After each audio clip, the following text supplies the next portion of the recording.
All right. Well, you know what?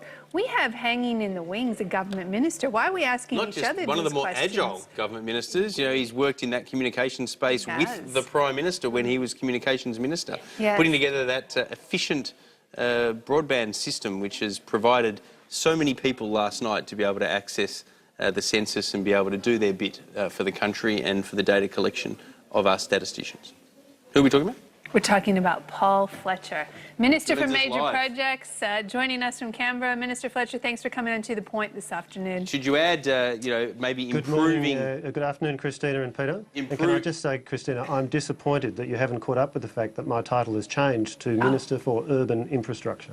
I was about to say, it's probably not a bad thing. I won't take it too seriously. It's probably not a bad thing that your title's changed, though, isn't it, Minister? Because you wouldn't want to still be in charge of major projects because there's a major problem in this particular project, which is the ABS, its cyber security, its ability to deliver what was promised. The Prime Minister, his timing is nothing if not immaculate. 15 minutes before the whole system collapsed, he encouraged people to jump on. He said it's easy to do so. Well, look, let's be clear.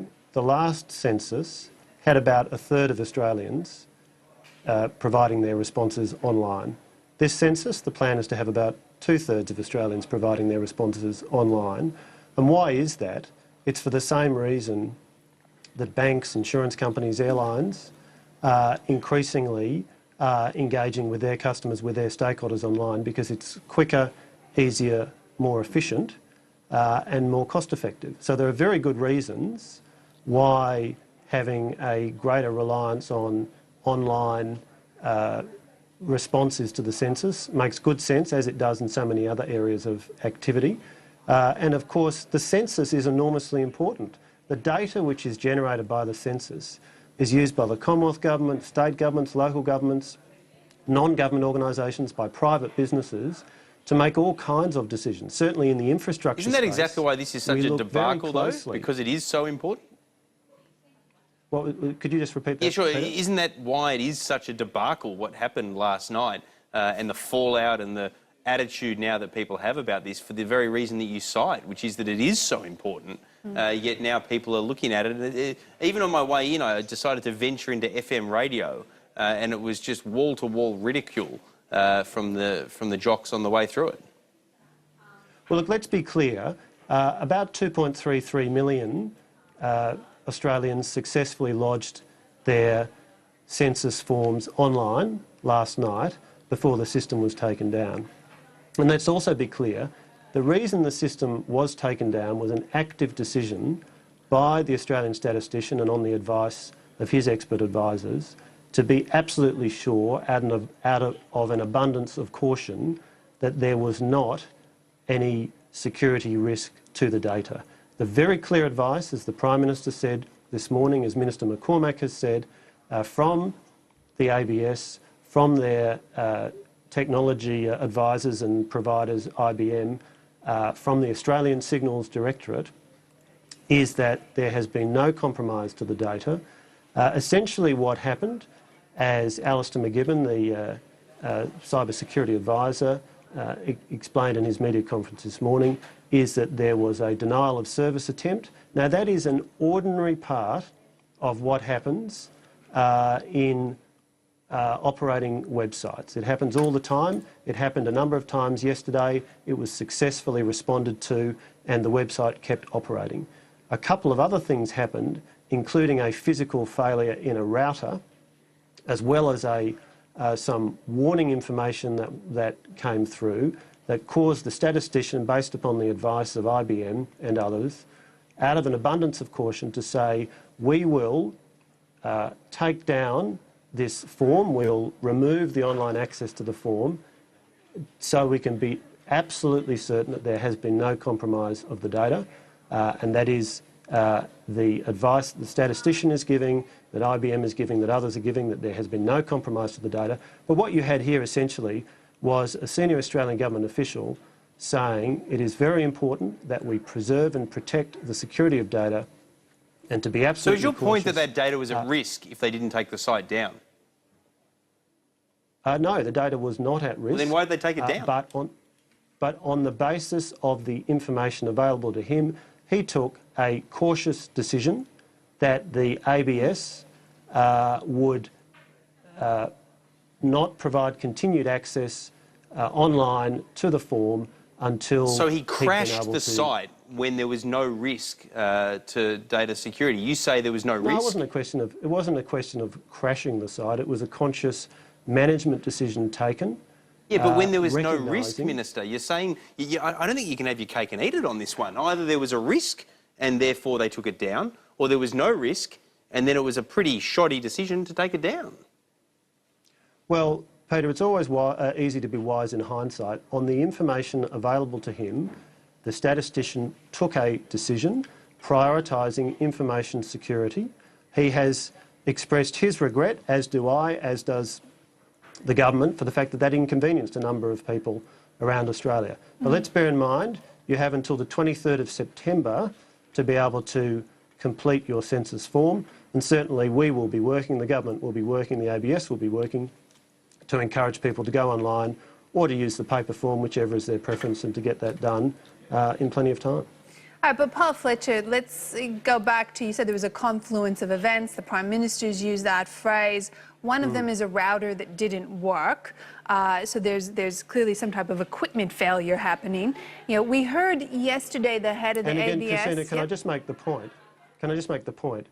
When you run complex networks, there are equipment failures from time to time. Sure. It's happened to Telstra several times this year. It happens to companies in the IT and telecoms industry from time to time. It's just part of doing business. Obviously, you absolutely seek to minimise it, and you also seek to minimise the inconvenience to end users. But it does happen from time to time. So my question, though, is why would the head of the ABS be out yesterday saying that, you know, the system was, you know, well prepared, it could withstand whatever stress it was going to be put under? There was no, you know, he essentially... They knew it was happening at that time. Absolutely. He essentially said there is no risk of failure here. And then, you know, a few hours later, we have the very circumstance where the thing is shut down with no explanation about why either. You know, and so how do we arrive at a point where the system, which has to do one job once every 5 years, isn't stress tested to a point where we can have confidence in it? Well, I think it's worth making the point that a whole series of contingencies were tested and prepared for, as has been explained in media conferences this morning, for example. The system was set up to be able to receive forms at a rate of 260 per second. It was operating well within those tolerances. As has also been explained this morning, there were a number of denial of service attempts at various points during the day yesterday. And again, I make the point, that is in the nature of ordinary business when you run a large website. Big banks deal with this all the time, insurance companies, other government websites. All right, hold that. And the system kept operating during the day yesterday. There was a decision taken to introduce geo-blocking, which is where you block out traffic, which from the packet data that comes with the traffic lets you identify that it's come from overseas. So a decision was taken to introduce geo-blocking. So a number of contingencies had been planned for. That worked well. Obviously, there was a decision taken last night to take the system down, a conscious management decision taken by the Australian statistician. That did inconvenience a lot of Australians. He regrets that, the government regrets that, but we are confident that the census will go forward. There's until the 23rd of September for people to get their online forms in. And of course, as the Prime Minister said this morning, a key point here is that all the data that's been collected is statistically valid. None of this compromises the statistical validity of what's been collected and of the census. All right, hold that thought, Paul Fletcher. We need to squeeze a quick break in. Hopefully here at Sky News we don't crash the way that the ABS does, and we'll be back here at the end of these advertisements. I'm keen to get the Minister's thoughts when we come back, Christina, whether he's in favour of electronic voting, because I tell you what, I wouldn't trust them to do that without it collapsing. All right, we'll be back in a moment.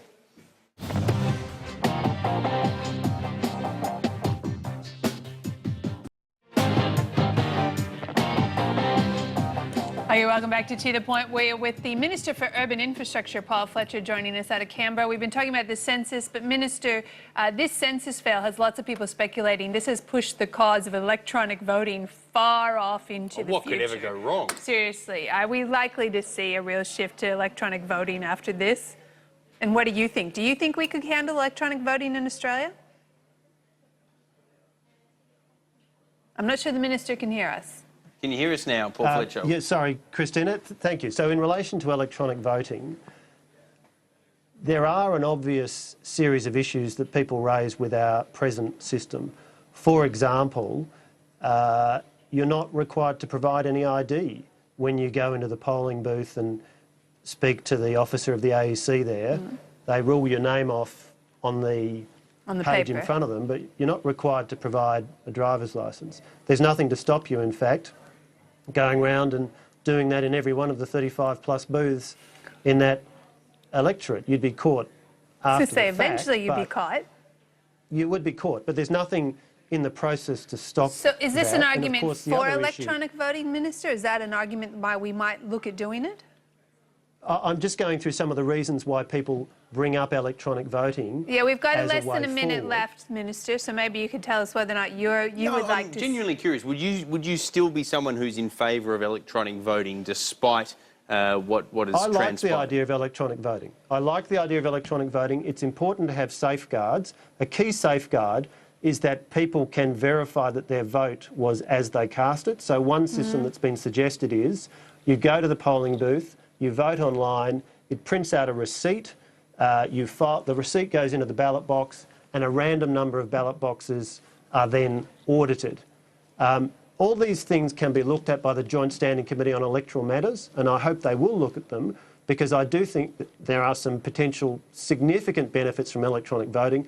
But obviously, you need to have a backup plan if there is an equipment failure, as you do with any IT system, and you need to make sure that there can be effective scrutineering so that people can be satisfied that the votes have been correctly counted. All right, well, Paul Fletcher, we're going to have to leave it there for today, but thanks so much for coming on To The Point. Thank you.